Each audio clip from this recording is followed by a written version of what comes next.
तो फाइनली मैंने देख ली है सिटाडेल हनी बनी, जिसको डायरेक्ट किया है राज एंड डीके। और ये सिटाडेल के यूनिवर्स का इंडियन वर्जन है। अगर छोटा सा कॉन्टेक्स्ट दिया जाए इस सीरीज़ का, तो this basically is the prequel to the American series Citadel, जहाँ पे प्रियंका चोपड़ा एक कैरेक्टर प्ले करती है नाडिया करके। तो सिटाडेल हनी बनी is basically the childhood of Nadia, जो छोटी सी बच्ची रहती है ना, तो वो नाडिया रहती है, यू नो। और उनके मम्मी पापा है वरुण धवन और ये क्या उनका नाम है, समांता। समांता का नाम हनी है और वरुण धवन का नाम है, वैसे तो राही है बट उनको बनी बुलाते हैं, तो हनी बनी। तो बहुत एक्सपेक्टेशंस था बिकॉज सिटाडेल तो इतना बेकार सा एक तो सीरीज था, खुद ही मतलब द बेस ऑफ सिटाडेल ही मतलब एस्टैब्लिश नहीं हुआ था अच्छे से। सिटाडेल का एक अच्छा फाउंडेशन होना चाहिए था, जो हुआ नहीं। It was very very high on style and very low on substance. तो एक्सपेक्ट किए थे कि राज एंड डीके वाला एटलीस्ट स्टाइल के साथ सब्सटेंस भी आएगा। बट थोड़ा से दुख के साथ कहना पड़ेगा कि मतलब पूरे सीरीज में देख के ऐसा लग रहा था कि राज एंड डीके के ना हाथ जो है ना, वो प्रोड्यूसर्स बांध के रखे हैं। इस सीरीज को देख के आपको लगेगा कि this is not a typical Raj and DK series, जिसमें राज एंड डीके के जो एलिमेंट्स रहते हैं, फाइन ह्यूमर, वो बहुत ही कम है। एंड बेसिकली उन्होंने ये सीरीज बनाया है, ऐसा लगता है बहुत जल्दबाजी में स्टोरी को बनाया है। ज़्यादा टाइम नहीं मिला उन्हें अपना ब्रेन्स क्रैक करने के लिए और किसी तरह से सिटाडेल यूनिवर्स में फिट कराने के लिए इस सीरीज़ को बनाया है। तो मुझे बड़ा ही ऑर्डिनरी सा सीरीज़ लगा। क्यों? तो स्टोरी क्या है बेसिकली, इसमें आपका 2 टाइमलाइंस में स्टोरी चलता है। एक 1992 में चलता है और दूसरा 2000 में। 1992 में हनी और बनी का इनिशियल कहानी दिखाया जाता है और 2000s में दिखाया जाता है कि क्यों इन दोनों के पीछे गुंडे पड़े हुए हैं, why the criminals are behind, जिन लोगों को क्रिमिनल दिखाया जा रहा है, why are they behind Honey, most probably Honey और नाडिया जो है, छोटी नाडिया, उनके पीछे क्यों पड़ा हुआ है। And why Honey and Bunny are separated from each other, what had happened in 1992 which led to them getting separated, ऐसा क्या हुआ था। तो ये सब देखने के लिए आपको ये सीरीज़ पूरी देखना होगा।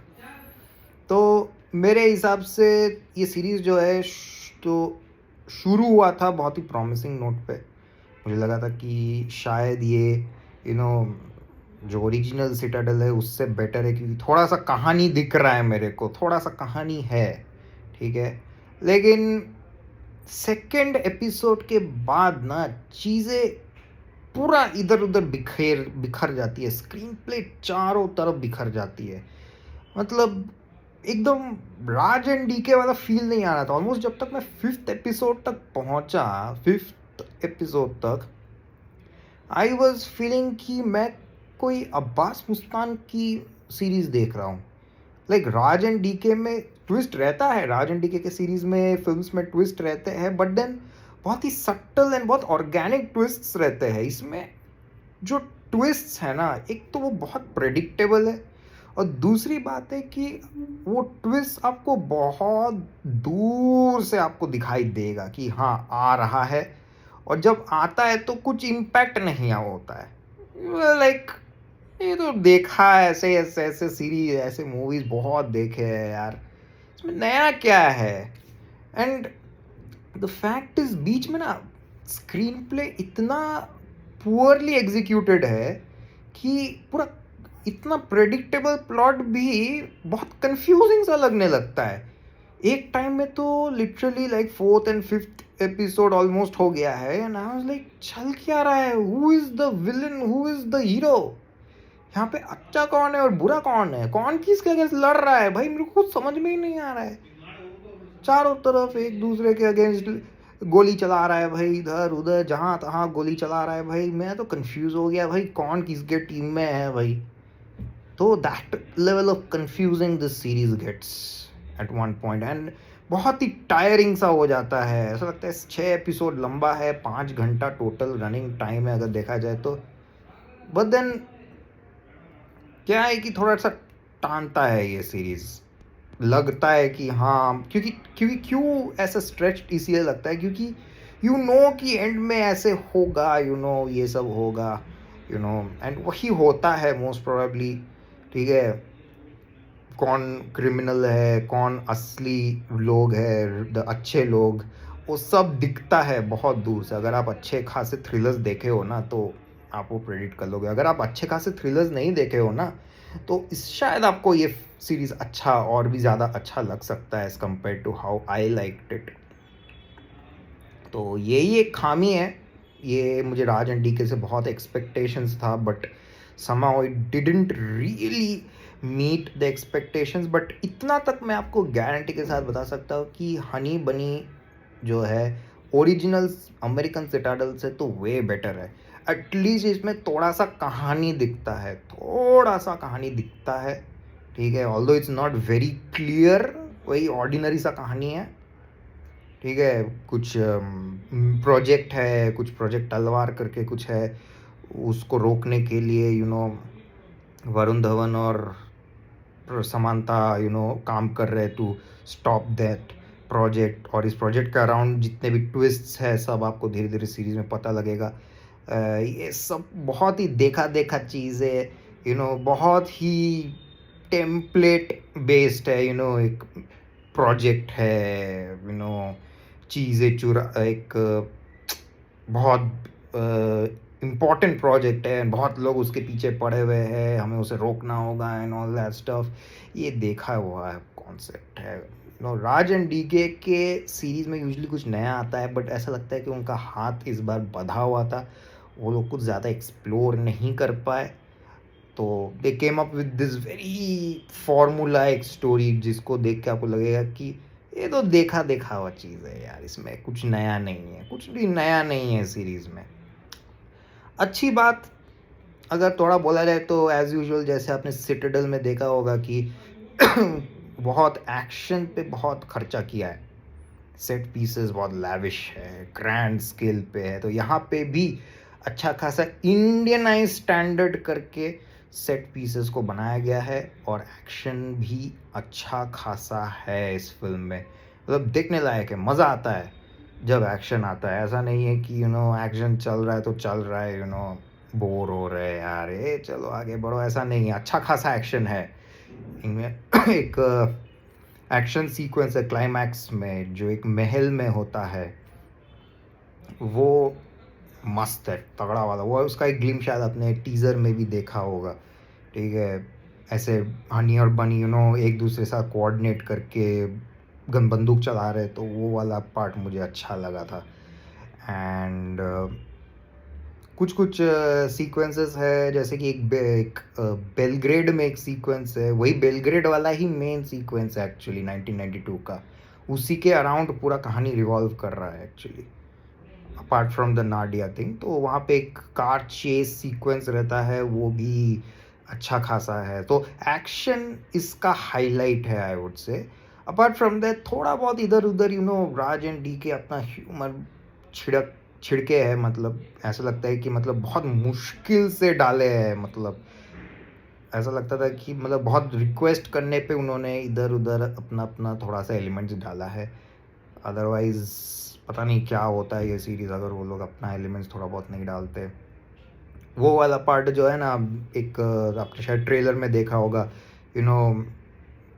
वो दोनों कैरेक्टर्स का नाम चाको और दूसरे वाले का नाम भूल रहा है यार, चश्मा पहनता है वो बंदा, उन दोनों के बीच रोड रास्ते पे झगड़ा होता है, वो वाला पार्ट बड़ा फनी सा है। वो जहाँ पे वो बोलते हैं ना, वो लोग गए नहीं गए, तो लड़ाई कर बेंचो। वो वाला पार्ट बहुत अच्छा था यार। वो उसका देखना, कॉन्टेक्स्ट देखना।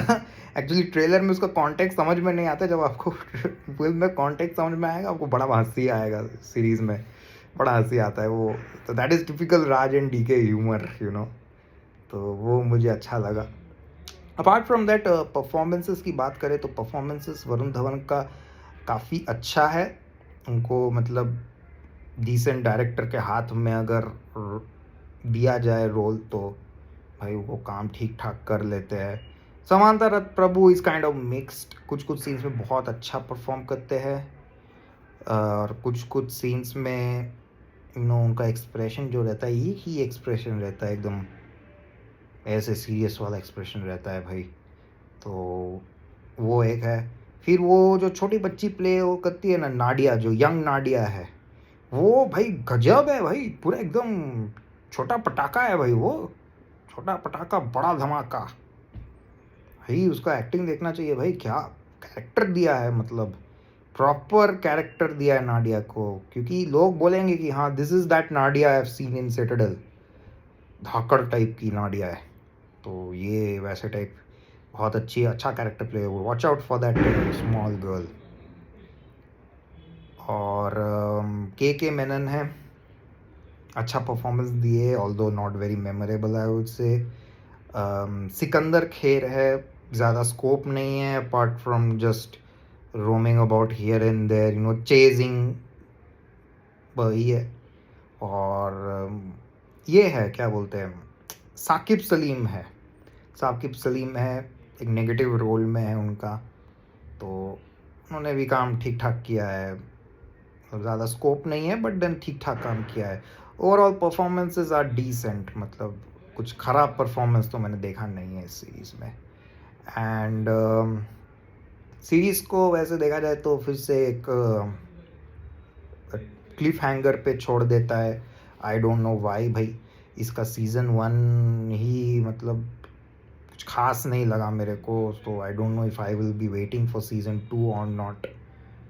जब भी आए देख लेंगे भाई रिव्यू के लिए, अदरवाइज ऐसा कोई एक्साइटिंग जगह पे नहीं छोड़ा है। मतलब क्लिफ हैंगर भी ऐसे जगह पे छोड़ा है कि उतना एक्साइटमेंट नहीं जग रहा है आपके अंदर। It's not a very exciting moment जहाँ पे जाके छोड़ रहा है, ठीक है। जैसे कि if you remember family man season 1 में द क्लिफ हैंगर जहाँ पे छोड़ा था वहाँ पे पॉइजनस गैस फैक्ट्री से लीक हो रहा है, वो चालू हो गया, तो हमें पता नहीं कि क्या होने वाला है आगे जाके।